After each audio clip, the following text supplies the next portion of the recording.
The night I decided to stop for a stranger, I had no idea I was stepping into a story that would rewrite everything I thought I knew about loss, forgiveness, and the quiet power of kindness. It was raining in that slow, relentless way that makes the world feel heavier than usual. My windshield wipers dragged back and forth like tired arms, barely keeping up, and the road ahead shimmered with reflections of streetlights. I had just finished another long shift, another day of pretending everything was fine when it wasn't. My life had been stuck in a quiet kind of emptiness ever since my father passed away the year before. Nothing dramatic, just a constant, dull ache that never really left. That night, I wasn't in the mood for anything unexpected.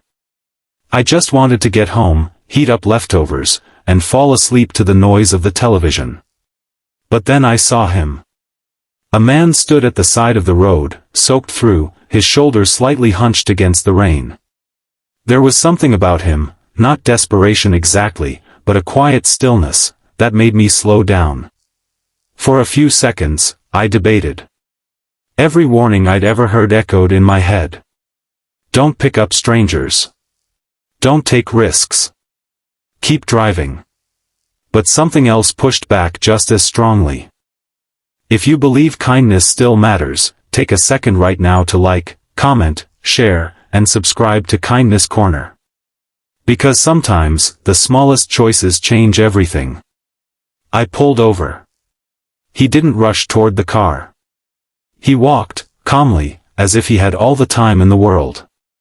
When he got in, he nodded once, water dripping from his jacket onto the floor mat.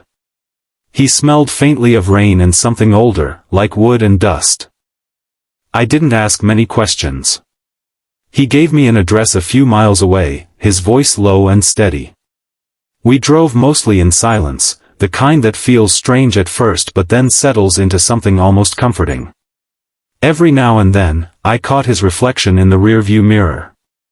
His eyes seemed distant, like he was looking at something far beyond the road. There was something familiar about him, though I couldn't place it. Not his face exactly, but the feeling of him. Like a memory I couldn't quite reach. Halfway through the drive, he spoke again. Not about where he was going, but about life. About how people carry things they never talk about. About how pain doesn't always look like pain. His words weren't dramatic or poetic, they were simple. But they landed heavily, as if they were meant just for me. I didn't respond much. I just listened. When we reached the address, it was an old house at the end of a quiet street. The kind of place that looked like it had stories buried in its walls. The rain had slowed by then, falling in a soft whisper. He opened the door, paused, and looked back at me. He said something I didn't fully understand at the time. Something about how people come into our lives at the exact moment they're needed, even if we don't realize it until later. Then he thanked me. And he left. I watched him walk up the path and disappear into the darkness. No lights turned on inside the house. No movement. Just stillness. I sat there for a moment, feeling an odd weight in my chest. Then I shook it off, told myself I was just tired, and drove home. But sleep didn't come easily that night. His words kept echoing in my mind. The way he spoke, the calm in his voice, it stirred something I had buried deep. Memories of my father. Conversations we never finished. Things I never said. By morning, I couldn't ignore the feeling anymore. Something wasn't right. I found myself driving back to that same street, the early light casting a pale glow over everything. The house looked even older in daylight. Faded paint, overgrown grass, a mailbox leaning slightly to one side. I hesitated before getting out of the car. It felt strange to return, like I was crossing into something I didn't fully understand. I walked up to the door and knocked. No answer. I knocked again, louder this time. Still nothing. Just as I was about to leave, an elderly woman from the neighboring house stepped outside. She looked at me with curiosity, then concern. She asked who I was looking for. I told her about the man. About the ride. About last night. Her expression changed. Not confusion. Not surprise. Something else. She walked slowly toward me and glanced at the house before speaking. She told me no one had lived there for years. My stomach tightened. I tried to explain again, more clearly this time. The rain, the ride, the man. Every detail. She listened quietly, then shook her head. She said the man I described sounded like someone who used to live there. A quiet man. Kind, but withdrawn. He had passed away nearly 3 years ago. The world seemed to tilt slightly. I laughed nervously, tried to brush it off as a misunderstanding. Maybe I got the address wrong. Maybe it was someone else. But she was certain. She even told me his name.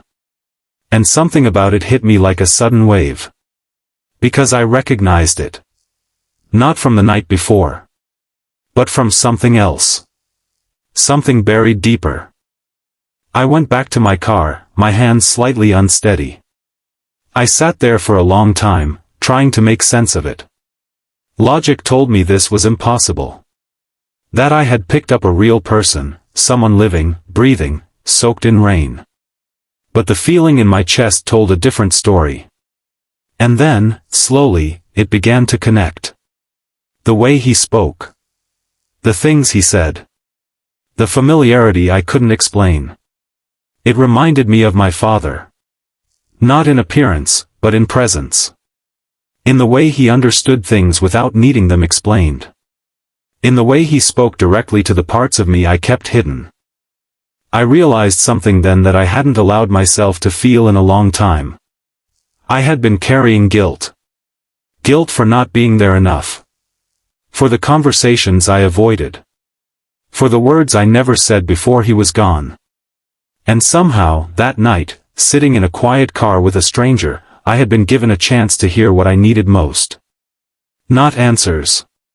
But understanding. I didn't know who that man really was.